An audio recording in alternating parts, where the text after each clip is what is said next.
generation of video games has a specific genre that defined it. For example, in the 7th generation, they were mainly first-person shooters, where you played big, burly white dudes saving the world for America or patriotism or something. But in the 4th generation, i.e. the Super Nintendo, Sega Genesis, that era of gaming, it was fighting games. And there were a lot of fighting games. Sure, you had your classics like Street Fighter and Mortal Kombat, to some underrated gems like Samurai Showdown and Saturday Night Slam Masters, but most of the time you had unmitigated piles of crap. And that is the subject of today's video. I'm going to be counting down the top 6 worst fighting games on the Super Nintendo. I specifically am doing the Super Nintendo because I haven't played a lot of Sega Genesis fighting games. So let's get started with the countdown.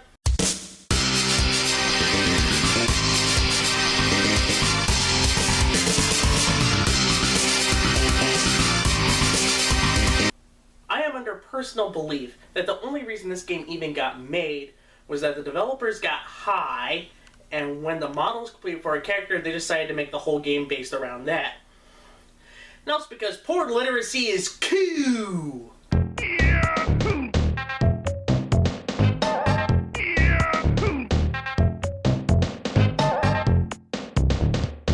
The title screens mix of horrible music and pseudo-sexual innuendo would turn anybody off, and that's the least of the game's problems. Ballz is a 2.5D fighter where you play as a humanoid group of balls in a tournament to beat the jester, i.e. the guy in the opening of the game, and fight your way to become the very best that no balls ever were. It's honestly not that much of a story to keep you going through all 13 fighters. While the graphics look alright, the game falls apart in 2 major ways. The first problem is the terrible music and sound effects for the game. The soundtrack for this game was changed from the original Sega Genesis version, though. The Genesis version soundtrack at least made use of the techno-driven chips that the console had, and it came out okay. But decided that the Super Nintendo version needed a whole new soundtrack, and it also sounds like they just clocked out. It sounded more like generic beats strung together, completely unmemorable and tired. Then you get to the sound effects themselves, and they come off as annoying, especially the grunts when the fighters are being hit, and all the sound effects from the fighters themselves. Trust me, mute is your friend when you play this game. But the biggest problem with this game is the controls themselves. Because they went with a pseudo 3D style, they hampered the controls because of it. Movement feels rather clunkily and like you're moving through molasses while trying to get close to your opponent to hit them. At least you are locked onto your opponent, so it makes it somewhat tolerable. But then your attacks are nothing more than dull-seam stretch punches and kicks. Special moves, if you can pull them off, are hideous too, and don't do much more than just punching or kicking. Overall, the game is just not exciting or fun enough to sit through a full playthrough. Plus, the difficulty really spikes up to the point of near impossibility after the 6th fight. It was an interesting idea, but the play for 3D wound up causing the game to be a big mess. And I'm not even gonna lie, this game sucks. A lot. Moving on.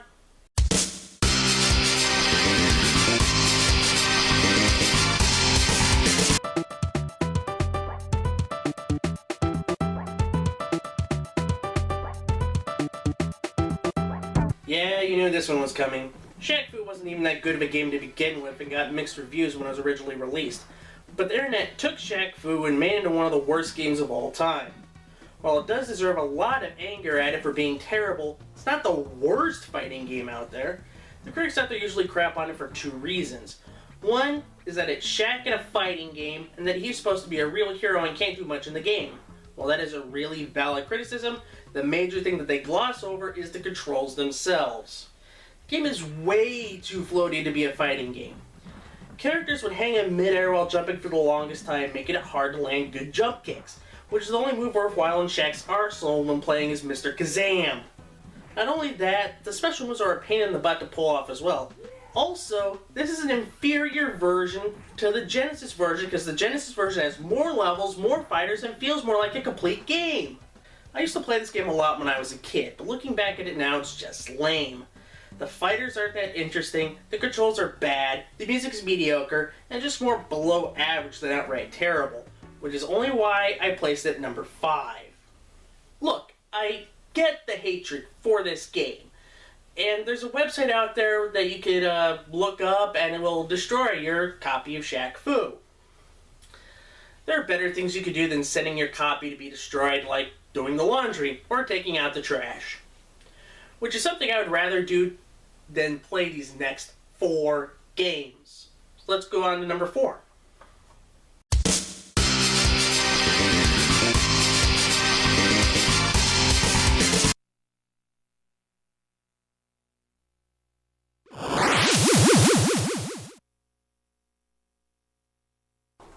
Doomsday Warrior is a game that, while it looks good, underdelivers in every other aspect. For starters, the music really doesn't fit the style of the game. Listen to the opening track.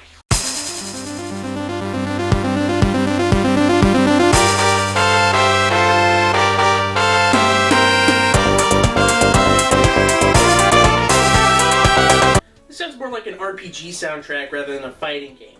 Actually, all the characters in the game feel like they come out of an RPG. You have your warrior, your rogue, your mage, your tank, your glass cannon, your animal character, your shapeshifter, and your demonic final boss who has a second form that looks like they're ready to take you down. While that in itself wouldn't be a bad way to go about it, the gameplay itself is.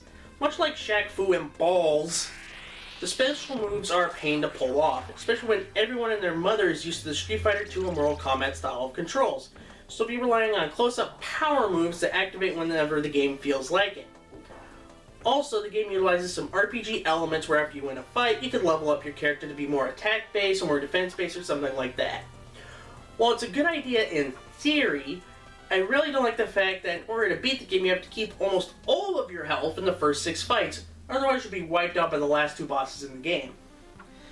And yes, the bosses all take their page from Mortal Kombat, where you have your mirror match in Shadow, your Goro character in Ashura, and the Shang Tsung Warlock in Main, which is a lame name to begin with. The final boss is one of the cheapest in gaming. For example, when you are dazed, he will automatically cancel attack, which is active, and hit you with his power move, which is directly ripped off from M. Bison. The multiple endings to this game are lame as well. I played through the entire game with the Shapeshifter new form, and when the game ended I felt cheated because I was basically playing a movie. Unless you're Fei Long or Johnny Cage, who are action stars, it's a complete cop-out of an ending. This game blows. This is a classic example of a game that, while it looks great, it might sound okay, it just plays awfully. And it gives you no reason whatsoever to continue playing it. Time for number 3.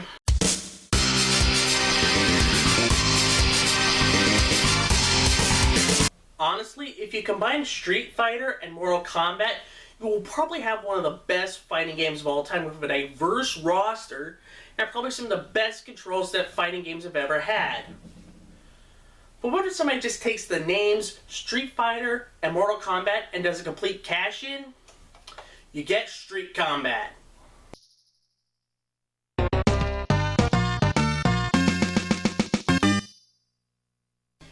Street Combat earns the bronze for one simple reason. The entire game is nothing more than laziness personified. For starters, the game is a complete reskinning of a Ranma 1/2 game that didn't even make it to the States, with all the characters covered up and instead made into the dorkiest looking people in fighting game history. I see the main character is Steven, and I would want to lose on purpose. He's not a main character we're fighting for, and you're stuck playing as this guy. Look at him. He's trying so hard to be hip and cool and winds up making him into a complete Dorcas Malorcas. What they also left for the Ranma 1/2 game is the awkward controls, especially Steven's kicks, which look more like he's trying to breakdance. You can change up the controls in the menu, but they're still awkward in practice. And what kills this game outright are 2 unforgivable sins: the sound of the game, and also the absolute lack of a story. The music in the game is atrocious, from the opening sting to the versus screen to the stage music itself. It's just dreadful. The original game's music was better. The sound effects are lame too, especially Steven saying, "No way!" after getting hit all the time. It's annoying and I'd rather play the game on mute. And then you have the lack of any mode whatsoever besides the main story, which is beat 6 dopes and become champion. This is simply not fun whatsoever. It's lazy and disappointing that this came from IREM, the same people that made R-Type, Image Fight, Metal Storm, and other great games. They decided to take the lazy route instead and make a bad Ranma 1/2 game even worse. I can't think of any reason why anybody would want to play this game, not even for speedrunning purposes. I mean, people speedrun Captain Nolan and Highlight. And nobody speedruns this. And I can understand why. The game is bad. Really, really bad. Next.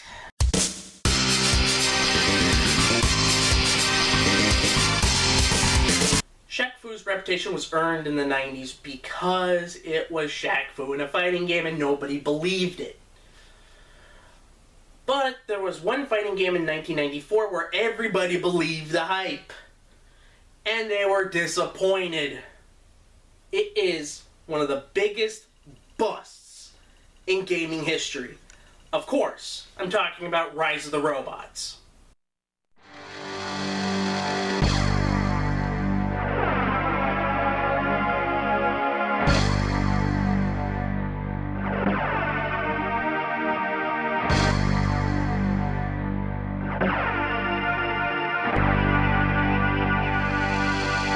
1994 in game journalism had Rise of the Robots being the next big thing. Every magazine had wall-to-wall coverage of the game, lots of publishers giving it good scores, with some giving it ratings in the 90s. With this press blitz, Mirage and Acclaim are going to make this game huge. Or at least that was the hope. The game itself looks and sounds great. The graphics and the FMVs for the Super Nintendo version are more impeccable than I can even imagine, and the robots look fleshed out too. They also have some great techno tracks that would make for good fighting music as well. The game itself is top-notch for presentation. But then you actually start to play the game and realize it's nothing more than a hollow experience being oversold. Only being able to play as the cyborg, you have to fight 6 other robots in order to save the world. And then you get to the fighting and it's a really terrible versus Street Fighter 2 with one noticeable part. It's broken! For starters, the movement of the bots isn't fluid whatsoever. But that's to be expected because they're robots. But I didn't expect it to be this stiff. The Tin Man from The Wizard of Oz wasn't as stiff as this. Then there's the ultimate game-breaking flaw. You could beat the entire game just by kicking everyone. I'm serious. Take a look at Play Bogart's review of Rise of the Robots. He does just that. Since my kicking abilities aren't as great as his, I usually die on the Crusher Droid or the Sentry Droid. Then there's the game's steep learning curve where the Crusher Droid will just outright slaughter you because he's got a reach that would rival Dulcim. And all the enemies have more health and hit for more damage than you'll ever will. It's not a fair fight whatsoever. To be honest, the game is an utter disaster. It may look great and sound great, but what good is a game if you can't play it? Otherwise, you get the 4th generation version of Two Worlds. To make matters worse, there was a sequel to this game, and guess what? I own it! Call it curiosity, but it also killed cats, and I doubt you'll ever get a good robot fighting game whatsoever. And now, what could possibly be worse than Rise of the Robots? Well, it's this.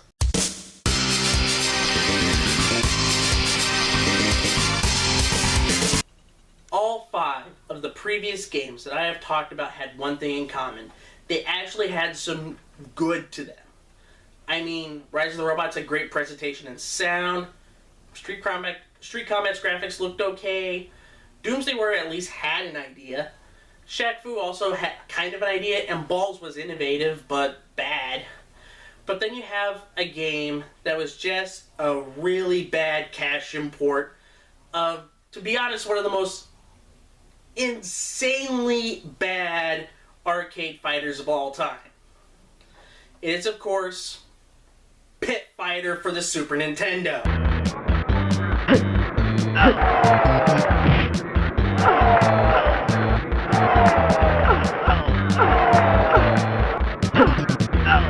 In 1991, Pit Fighter in the arcades actually impressed people due to its digitized graphics and intense gameplay. So naturally, home versions of the game were made, with the Amiga version being the best one, and the Genesis version being decent enough given the system's limitations. The worst one was done by THQ on the Super Nintendo. It took away everything that made the game memorable. The weapons and interactive crowd were gone, the decent music was gone, and in its place was one generic track that played throughout the entire game and drove you to insanity. What also was gone are half the bad guys that you would fight, and the 2-on-1 matches later on in the game to break up the monotony are gone too. The game was just simply boring without those added quirks. But what breaks the game even further is that the controls are the worst on the console. The button layout is scattered with only 3 face buttons being used, while the power button is R, when it could be X, while punch or kick could be A, which is not even used. The characters move so clunkily and jerky that the game doesn't even feel smooth whatsoever. Sure, the original version wasn't smooth at all, but it wasn't this janky. The graphics also feel washed out and look more at home on the NES rather than the Super Nintendo. And what hurts this game even further is that the characters are really unbalanced. The kickboxers' punches are only 1 frame, whereas the wrestlers and the ninjas' attacks take multiple frames. The ninja is impossible to use because before you even start the fight, he does his taunt and the enemy is beating you down to the point where you have half your health left. To make matters worse, there are no continues. After 1 death, you start all over again. Ugh. This is the worst fighting game on the Super Nintendo and probably the worst game on the Super Nintendo, period. There is no good to this game. The graphics suck, the controls suck, the gameplay sucks, the characters suck, the sound sucks, everything just plain old sucks. I think I would rather play Rise of the Robots again. At least that had something going for it, and that's saying something. Pit Fighter. The worst fighting game on the Super Nintendo, and possibly the worst game on the Super Nintendo whatsoever. I think I'm gonna go do a game show garbage video next. Bye bye!